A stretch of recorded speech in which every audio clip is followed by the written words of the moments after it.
تو لیکن رانا صاحب آپ نے دیکھا کہ اب سٹے میں پھنسا ہوا ہے معاملہ. پچھلے کچھ مہینوں میں عمران خان سمیت جو تحریک انصاف کے بہت سے رہنما ہیں انہیں مختلف کیسوں میں سزائیں تو ہوئی ہیں اور بھی کیسز چل رہے ہیں. وہ 190 ملین پاؤنڈ والا کیس ہے، القادر ٹرسٹ والا، سائفر کیس چل رہا ہے، وہ سارے وہ تو چل رہے ہیں. تو اگر آپ چاہتے تو یہ والا کیس بھی چلا سکتے تھے. میرا خیال ہے کہ یہ معاملہ اس طرح سے الجھا ہے کہ ایک طرف یہ خیال تھا کہ یہ آرمی ایکٹ کے تحت جرم بنتا ہے اور اس کا ان کا جو ٹرائل ہے وہ ملٹری کورٹ میں ہونا چاہیے، اور بنیادی طور پہ جو لوگ براہ راست ملوث ہیں لاہور کے جو ہے وہ آرمی ہاؤس کو جلانے میں، جی ایچ کیو پہ حملہ کرنے پہ، اور پشاور میں کور کمانڈرز کے گھر پہ اور یونٹ پہ حملہ کرنے کے، وہ لوگ سارے جو ہیں وہ ہیں بھی ادھر ہی، یعنی آرمی ایکٹ کے تحت ہی. لیکن وہ جو ٹرائل ہے وہ سٹے ہے، اور وہ سٹے جو ہے وہ ابھی تک چل رہا ہے، ابھی تک اس کا فیصلہ نہیں ہوا. اب کل کو اگر فیصلہ ہوتا ہے کہ جی یہ ٹھیک ہے تو پھر یہ سال کس بات میں ضائع ہوا. چلیں یہ تو معاملہ ہو گیا کہ تحریک انصاف جو ہے وہ 9 مئی کے واقعات کے حوالے سے آپ کا خیال ہے ملوث ہے. وہ کہتے ہیں کہ نہیں ہمارے خلاف ایک فلیگ فالز آپریشن ہوا. لیکن کچھ اور بھی واقعات جو ہیں جو آج کل رونما ہو رہے ہیں ان کا تعلق تحریک انصاف سے نہیں ہے. وہ ایسا لگتا ہے کہ حکومت کی کمزوری ہے. جیسے کہ مولانا فضل الرحمان صاحب کا آج ملین مارچ ہے پشاور میں، اور وہ بھی ان کا بیانیہ وہی ہے جو تحریک انصاف کا ہے. پھر لاہور میں جو وکیلوں کے ساتھ کل ہوا، آج پورے پاکستان میں وکیلوں نے ہڑتال کی. کل دوبارہ لاہور ہائی کورٹ بار کی طرف سے دوبارہ ہڑتال کی کال دی گئی ہے.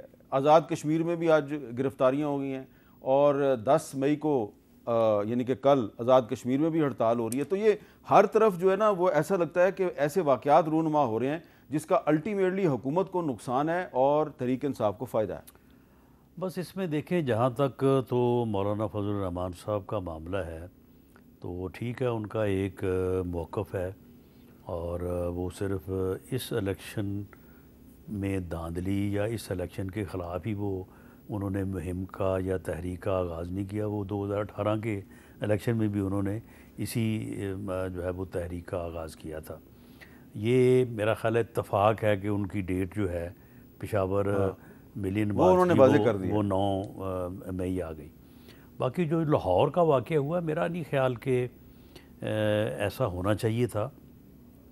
وکلاء اگر احتجاج کرنا چاہتے تھے تو انہیں جو ہے وہ اس لمٹ میں جس میں وہ احتجاج کرنا چاہتے ہیں انہیں احتجاج کرنے دینا چاہیے تھا، اور وہاں پہ ایسا واقعہ نہیں ہونا چاہیے تھا جس کی بنیاد کے اوپر آج میرا خیال ہے وکلاء بھی جو ہے وہ پورے ملک میں جو ہے وہ انہوں نے ہڑتال کی ہے، اور وہ ان کا بھی احتجاج جو ہے وہ بھی یہ 9 مئی کے ساتھ ہی جو ہے نا وہ آج تو ان کے ساتھ بات چیت کیوں نہیں ہوتی؟ کل لاہور ہائی کورٹ بار نے کل دوبارہ ہڑتال کی کال دے دی ہے، بات چیت کیوں نہیں ہوتی؟ میرا خیال ہے کہ اس حصے میں کیونکہ میں پوری طرح سے تو میں ان پکچر نہیں ہوں، تو میرا خیال ہے کہ پنجاب گورنمنٹ یا ہمارے جو وفاقی وزیر قانون ہیں ان کو اس بارے میں لیکن ویسے بات کرنی چاہیے، بات کر رہے ہوں گے شاید. میں آپ کو ویسے ہی بتا رہا ہوں اور ناظرین کو بھی بتا رہا ہوں کہ آج جو ہے وہ آزاد کشمیر کے کچھ علاقوں میں بھی احتجاجی مظاہرے ہوئے ہیں، اور جو کل ہے وہ مظفر آباد کی طرف لانگ مارچ ہو رہا ہے. اچھا، اس کا کوئی تعلق نہیں ہے تحریک انصاف کے ساتھ. یہ ایک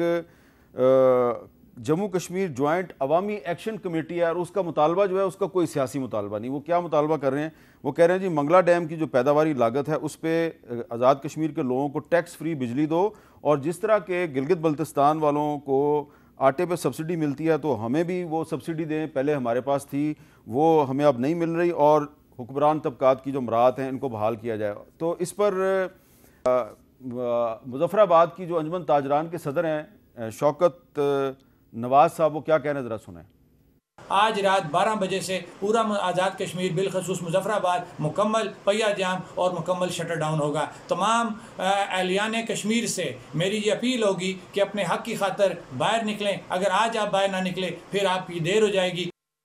اچھا، اور ایک اس سے ملتا جلتا اور معاملہ ہے رانا صاحب، وہ تو میں آپ سے ضرور کروں گا. چلیں یہ تو آزاد کشمیر کا معاملہ ہے، یہ نہیں میں آپ سے کرتا.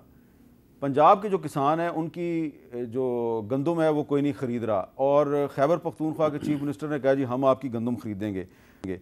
ہم سن رہے تھے کہ پنجاب گورنمنٹ جو ہے وہ اس سلسلے میں کوئی انیشیٹو لے گی، لیکن ابھی تک کوئی انیشیٹو نہیں لیا. کل کو یہ کسان بھی سڑکوں پہ آ جائیں گے تو ایک اور مسئلہ ہو جائے گا. دیکھیں اس میں یہ ہے کہ اس وقت پنجاب حکومت جو ہے وہ کسانوں کے لیے ایک پیکج جو ہے وہ لانے کی تیاری کر رہی ہے، اور جو اس کی ابتدائی معلومات ہیں اس کے مطابق وہ پیکج جو ہے وہ کسانوں کے لیے بہت ہی بینیفیشل ہوگا. اور امید ہے کہ کسان جو ہے نا اس مشکل سے کہ جس میں وہ ہر فصل کے اوپر ہی جو ہے وہ حکومت کے رحم و کرم پہ ہوتے ہیں، ان کو اس سے مکمل جو ہے وہ ریلیف اور آزادی مل جائے گی، اور وہ حکومت سے جو مدد ہے وہ براہ راست لیں گے اور اس سے جو ہے وہ اپنے معاملات کو جو ہے وہ چلائیں گے. تو اس وقت پنجاب گورنمنٹ کا یہ موقف ہے کہ کسان جو ہے وہ تو اپنی گندم بیچ چکا ہے، کیونکہ کسان جو ہے وہ ہولڈنگ پاور اس میں نہیں ہوتی، وہ تو کھیت کھلیان میں اپنی فصل برداشت کرتا ہے اور اس کو فروخت کر دیتا ہے. اب اس وقت ہے مڈل مین کے پاس، آڑھتیے کے پاس. اب اگر گندم جو ہے جو کہ آڑھتیے نے 2700 2800 2900 میں خریدی ہے، تو اب اگر گورنمنٹ خریدے گی تو وہ سارا بینیفٹ جو ہے وہ مڈل مین کو جائے گا، جبکہ مڈل مین جو ہے وہ اس بات کو ڈیزرو نہیں کرتا.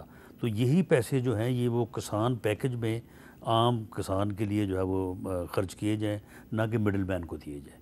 تو یہ موقف ہے پنجاب گورنمنٹ کا، تو اس لیے جو ہے وہ پنجاب گورنمنٹ گندم خریدنے نہیں جا رہی. اچھا، اب آخر میں یہ بتائیں رانا صاحب کہ D G I S P R نے پریس کانفرنس کی، اس میں انہوں نے کہا جی کہ اگر تحریک انصاف والے صدق کے دل سے معافی مانگیں تو معاملات جو ہیں وہ بات چیت کے ذریعے آگے بڑھ سکتے ہیں. تحریک انصاف والے جو ہیں انہوں نے تو بالکل ریجیکٹ کر دیا اس بات کو، اور عمران خان صاحب نے مزید سخت رویہ اختیار کر لیا، اور سوشل میڈیا پر باقاعدہ جو ہے وہ ایک محاذرہی جو ہے وہ نظر آ رہی ہے.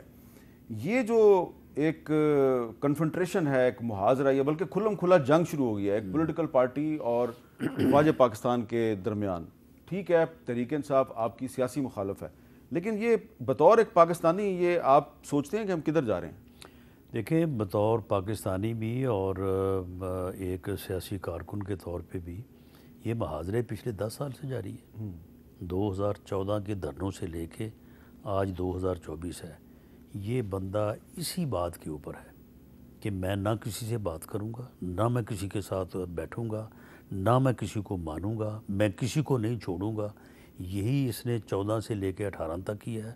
اس وقت چلو کہا گیا کہ جی اپوزیشن میں ہے، اس کے بعد جب اس کو مسلط کر دیا گیا اس ملک کے اوپر اور یہ وزیر اعظم بن گیا، وزیر اعظم بننے کے بعد جو اس کے سامنے اپوزیشن تھی، جس میں ہم بھی تھے، پیپلز پارٹی بھی تھی، میرا خیال ہے پہلا یا دوسرا اجلاس تھا جس میں دی دین اپنا اپوزیشن لیڈر میاں شہباز شریف نے کہا، انہوں نے کہا کہ جی ہمارے ساتھ ہوئی تو بڑی زیادتی ہے، RTS بٹھا دیا گیا، یہ ہوا وہ ہوا، لیکن اب آپ وزیر اعظم ہیں، بیٹھیں، ہم آپ کے ساتھ بیٹھ کے جو ہے اس ملک کو جو ہے وہ اس ملک کے معاملات کو ہم بہتر کرنے کے لیے تیار ہیں.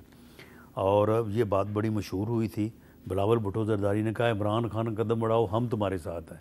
اس نے اٹھ کے کیا کہا تھا؟ اس نے کہا کہ میں نے تو آپ کو چھوڑنا ہی نہیں ہے، میں نے تو آپ کو جیلوں میں ڈالنا ہے، میں تو آپ کے ساتھ بیٹھ ہی نہیں سکتا. تو یہ اس کا جو رویہ ہے، اس کے متعلق میں پچھلے 2 سال سے یہ کہتا آ رہا ہوں کہ یہ بندہ اس ملک کو کسی حادثے سے دوچار کرے گا.